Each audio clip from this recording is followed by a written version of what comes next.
I'm excited for this season of Rocket Motivation because my firm, Hand, Arundel, Harris & Sale, Attorneys at Law, where I am a partner, is our sponsor. We understand life and running a business can be challenging, but with the right support, it can also be incredibly rewarding. That's why we're thrilled to announce our partnership with Hand, Arundel, Harris & Sale. Cancer is not a spectator sport. Educate yourself. Participate in this journey. Don't be a spectator. It'll be a high price to pay, but the more something costs you, usually the more valuable it is. So don't treat it as the penalty, treat it as the prize. Hey everyone, this is Rod Cate and welcome to Rocket Motivation Podcast. This week's guest is a 3-time cancer survivor who was first diagnosed with Non-Hodgkin's lymphoma in 2000. She's going to tell us about how she navigated cancer and how cancer did not stop her. Throughout it all, she kept balancing her career in the publishing industry, her self-care, and personal life. She's written a book entitled Cancer Sucks, But You'll Get Through It, which she'll talk about. Michelle Rapkin, welcome to Rocket Motivation Podcast. Thank you so much. All right. Well, Michelle, let's do this. Kind of tell us where you are now in your life, your family, where you live, career. Just kind of catch us all up. Okay. Well, I live at the beach in a little town called Ocean Grove, New Jersey, where I am with my little dog, Maxie. My husband passed away several years ago, so it's just me and Maxie here. But I've got a wonderful support system of friends and family. And I work as a book editor, but not all the time, not during beach hours. All right. Well, let's do it. Let's go back to 2000. And God, it's hard to believe it's been over 20 years ago. But what was your life like just prior to your cancer diagnosis? I was a newlywed for the first time. I got married at 45 and I was 47. I was working full-time as an editor for a division of Random House. I was enjoying, really just thriving in my new marriage and my life in New York City, where I had lived since I was 23. Everything was great. Right. All right. And then let's go to your initial cancer diagnosis. Why don't you just take us through what happened? And then take us through the treatment, and then through your other diagnoses and treatment, and kind of how you kind of came out of it. Okay. Well, I had just gone for a routine checkup, and my doctor was doing a colonoscopy. And when I woke up, he said, "Your colon looks great, but the camera slipped, and I saw a little something I didn't like. Don't worry. Don't call me. I'll call you." 2 weeks later, he called me at the office, and that was the beginning of my journey in as a person with cancer. I call it being dropped onto Cancer Planet very suddenly, Planet Cancer. Mm-hmm. And I didn't know the language. I didn't recognize any of the characters. It was a very strange place to be. So 2 weeks, he needed more tests, but 2 weeks, I lived for 2 weeks not knowing maybe I had cancer, or he said, maybe it's just some dead blood cells. It could be nothing or everything. And it was non-Hodgkin's lymphoma. So I had surgery almost immediately, followed by about 6 months of chemo, which was really pretty hard to deal with. Although I did work, there were a few days I didn't go into work, but I worked and did go into remission after 6 months and stayed there until January of 2017. And I forgot I had lymphoma when I went to the doctor with a symptom that was a little strange. He did all kinds of tests and said, "Well, I don't know what's wrong with you." And I said, "Oh, I forgot to tell you I had non-Hodgkin's lymphoma 16 years ago."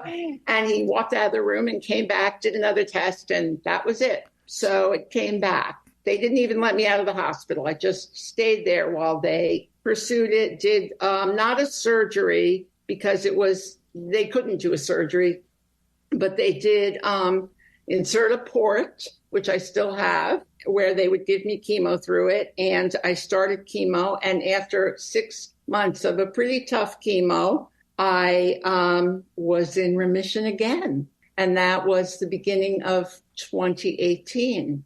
And so I was thrilled, and I had to go get scans every 3 months. And 9 months after I went into remission, my doctor told me that it was back again. So there I was, time number 3 with non-Hodgkin's lymphoma.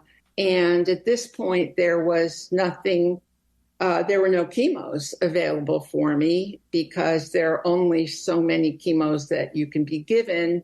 And there were no new recipes for the third, someone who had cancer, this cancer 3 times. So I did research, spoke with my doctor. He wanted me to get a stem cell transplant. I was not really prepared for that. I knew quite a bit about it. And in my case, I wasn't prepared to go forward with that. And then he recommended a brand new immunotherapy called Cate, which is when they take your stem cells out of your body and send them to a pharmaceutical company for a month, where they put them in special cells that are like dive bombers that go straight to your cancer.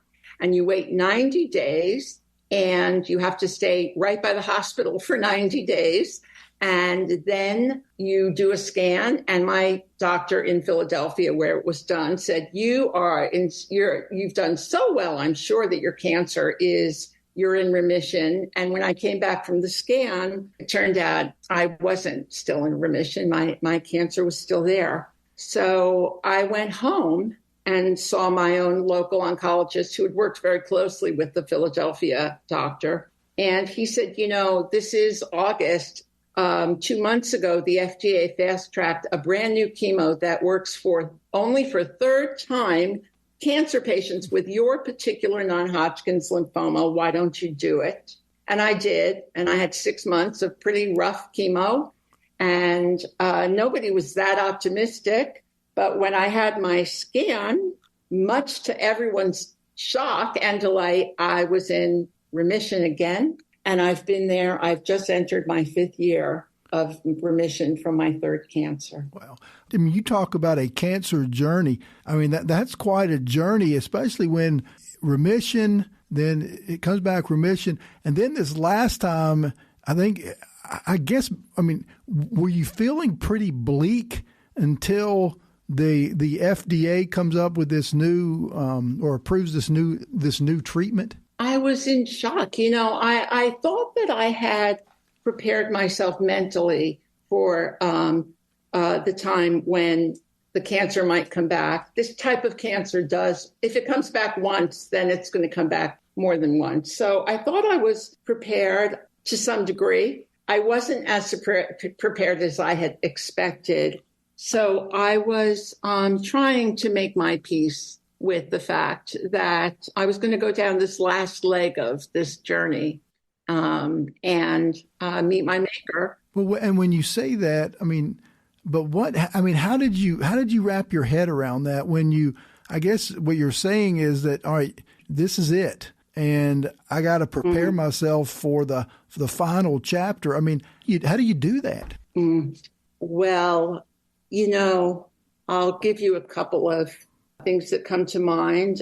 When I was a little girl, my mother told me, you don't wait to make friends when you need them. If you need a friend and you don't have a friend already, it's too late. And I have always treasured my friendships and taken care of them. One of my best friends is my kindergarten classmate, and I'm 70 years old. So our friendship is 65 years old. And so I've nurtured my friendships. I have tried to be grateful for everything that has happened to me. I have tried to relish the good things and learn from the bad things.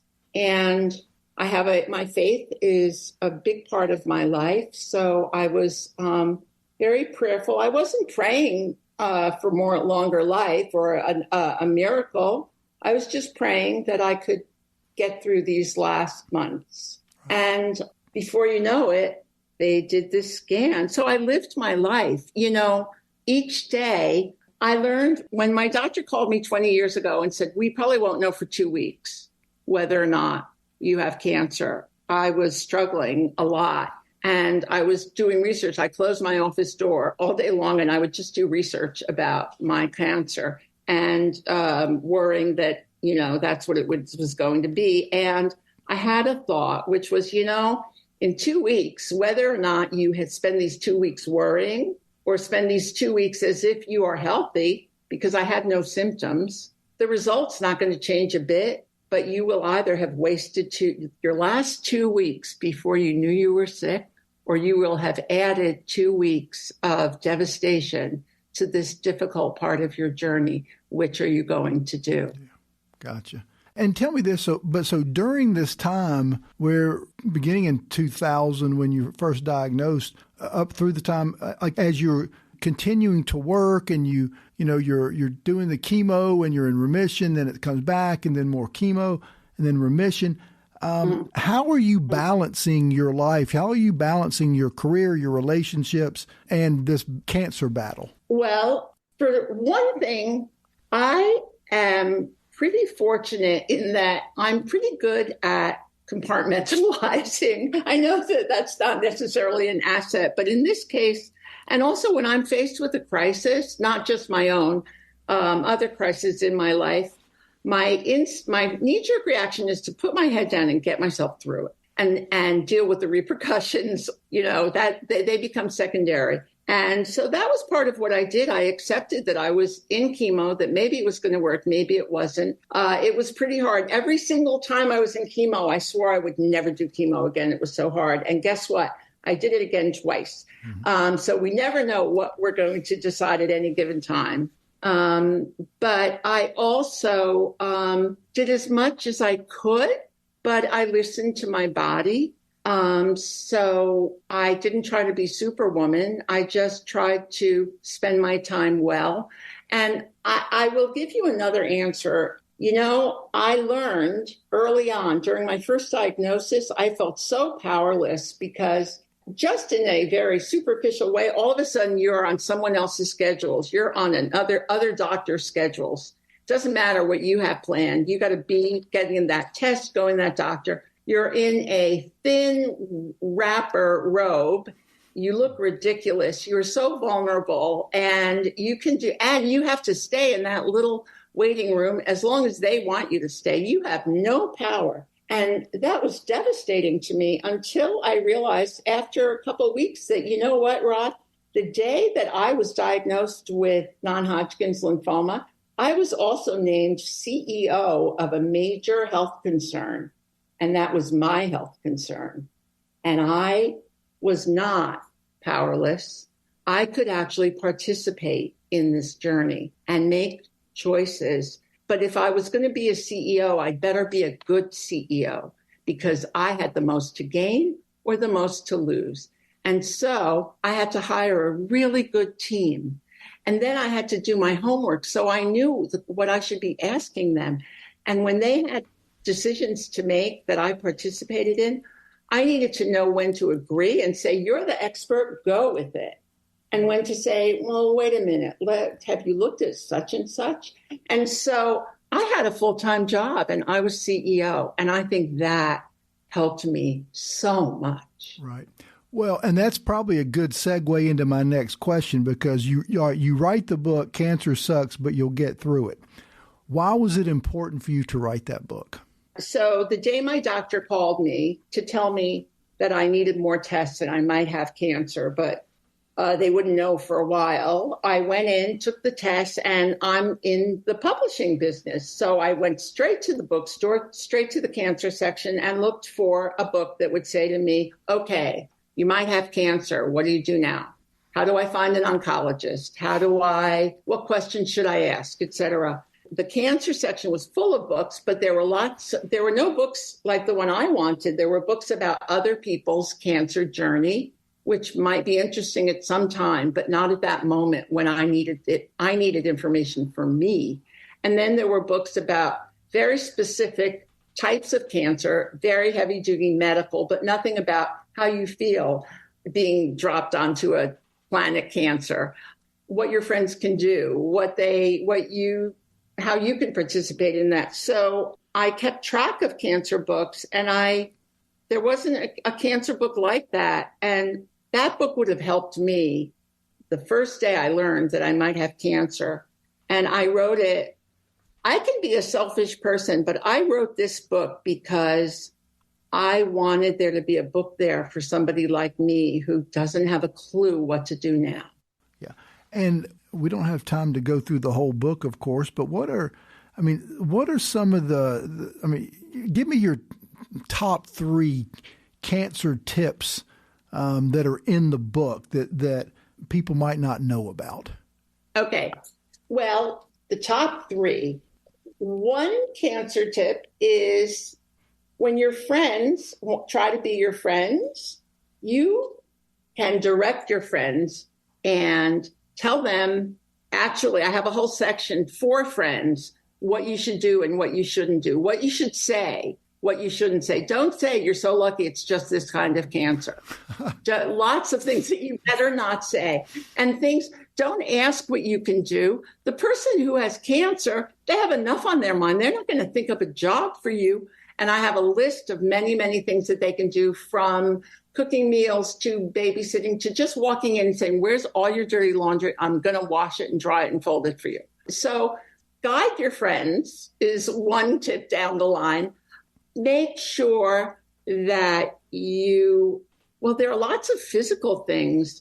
Did you know that before you start cancer for treatment, you really need to go to the dentist and get your teeth cleaned? I'll tell you why.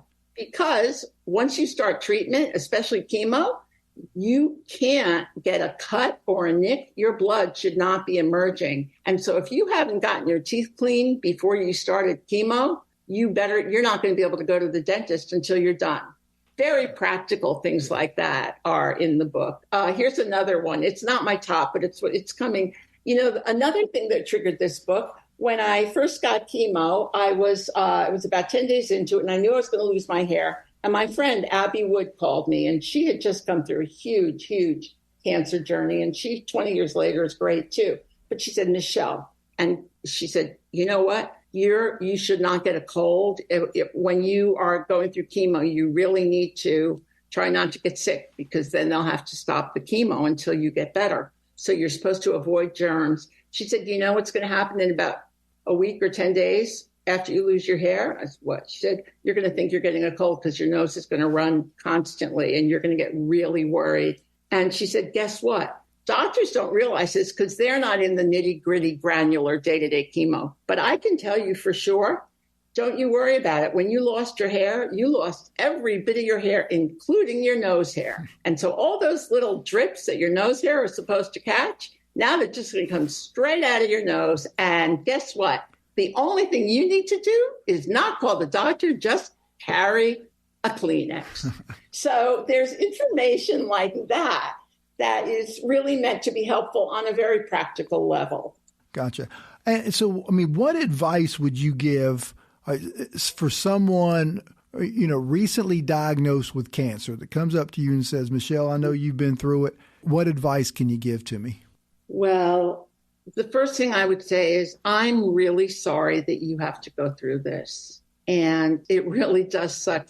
I'm of the generation, when you say something sucks, it sounds bad to me, sort of ugly, but cancer sucks. And I'm sorry you have to go through it. But you can get through this. You will get through this. This is no time to be a martyr. This is the time of your life when you should be selfish. And if you need to take a rest, take a rest. If somebody wants to come visit you and you aren't up to it, say no. If somebody visits you and you get tired and you're waiting for them to leave, say to them, you know what? Thank you so much for coming. I'm getting tired now. Let's say goodbye.